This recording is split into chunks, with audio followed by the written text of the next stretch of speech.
चिकित्सक भी कहते हैं कि जो आदमी अपनी बीमारी को नहीं भूल पाता उसकी बीमारी ठीक होना असंभव है।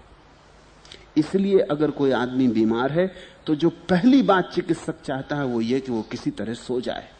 बीमार आदमी अगर सोए ना तो इलाज हो नहीं सकता, क्योंकि वो भूलता ही नहीं, वो खरोद खरोद के बीमारी को देखता रहता है। तुम्हारे पेट में दर्द है तो तुम बार बार वहीं जाते। तुम्हारे जाने से दर्द पर चोट पड़ती और घाव बड़ा होता जाता। तुम्हें भूलना जरूरी है। मैंने सुना है बर्नार्ड शॉ फोन किया अपने डॉक्टर को कि मेरे हृदय में बड़ी तेज धड़कन है, बहुत घबराहट है, ऐसा लगता है कि हार्ट अटैक, आप जल्दी आए। कोई आधी रात की बात। चिकित्सक आया, सीढ़ियां चढ़ के ऊपर आया। ऊपर आते ही से उसने एकदम से अपना बैग नीचे पटक दिया और आराम कुर्सी पे आंख बंद करके पड़ गया। बर्नार्ड शॉ ने कहा क्या हुआ? उसने कहा मालूम होता हार्ट अटैक।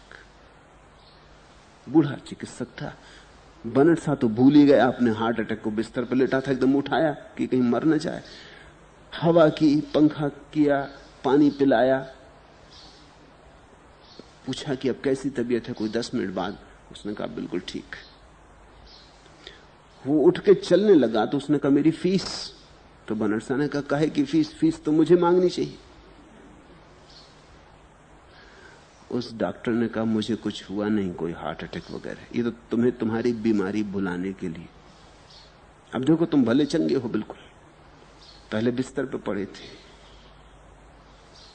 तुम्हारे सामने किसी को हार्ट अटैक हो जाए तो तुम भूल ही जाओगे कि तुम्हें कुछ तकलीफ हो रही। बर्नार्ड शॉ उठ गया 10 मिनट में। अक्सर ऐसा हो जाता है कि जब भी तुम किसी दूसरे में लीन हो जाते हो तुम अपने को भूल जाते हो, और बीमारी दूर ही तब होती जब तुम अपने को भूल जाते। बीमारी अगर बचानी हो तो भूलना मत। इसलिए कुछ लोग बीमारी को बचाने में बड़े कुशल होते हैं, वो भूलते नहीं। सुबह से शाम तक बीमारी बीमारी की बात करते। जब मौका मिलेगा तब बीमारी की बात करेंगे, जो मिल जाएगा उससे बीमारी की बात करेंगे। ये जो हाइपोकॉन्ड्रियाक, इस तरह के जो लोग होते हैं जो बीमारी में रस लेते हैं, इनको ठीक करने का कोई उपाय नहीं, कोई उपाय ही नहीं।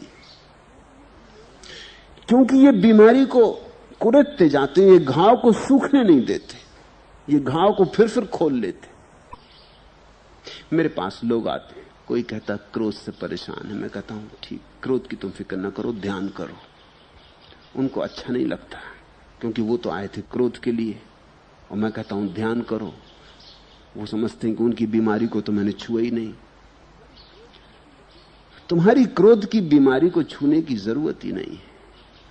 तुम अगर किसी तरह ध्यान में उतर जाओ, थोड़ी देर अपने को भूलने लगो, विस्मरण करने लगो, नाच में, गीत में, गान में, ध्यान में, भक्ति में, भाव में, क्रोध की क्षमता अपने आप क्षीण हो जाएगी।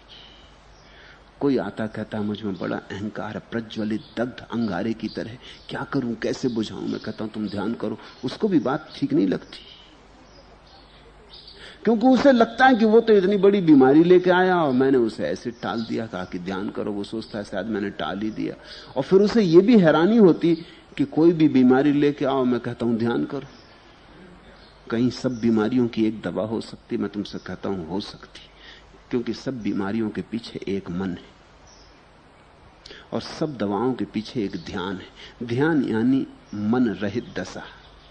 और तो क्या ध्यान का अर्थ होता है? ध्यान रामबाण है, उससे सब शत्रु मारे जाते हैं, क्योंकि शत्रु के नाम कुछ भी हो,